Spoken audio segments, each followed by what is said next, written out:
বিসমিল্লাহির রহমানির রহিম। প্রিয় দেশবাসী, আসসালামু আলাইকুম। আমি সামিউল প্রধান, প্রজাতন্ত্রের একজন জ্যেষ্ঠ নাগরিক হিসাবে বলছি।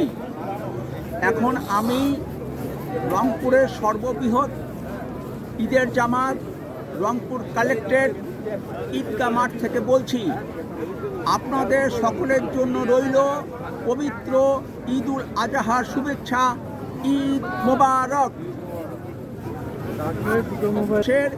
একটি অংশ নিজের জন্য রেখে অবশিষ্ট অংশ আত্মীয় স্বজন, প্রতিবেশী, বন্ধুবান্ধব, পরিচিত জন, বস্তিবাসী ও গ্রামের হতদরিদ্র জনগণের মধ্যে বিতরণ করুন।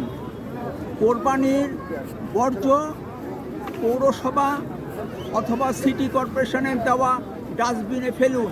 ভালো থাকবেন।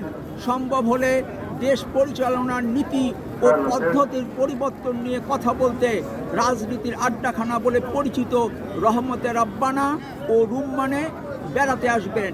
ফিয়ামানিল্লাহ। আল্লাহ হাফেজ। বাংলাদেশ জিন্দাবাদ। শোনা তো একটু দেখি।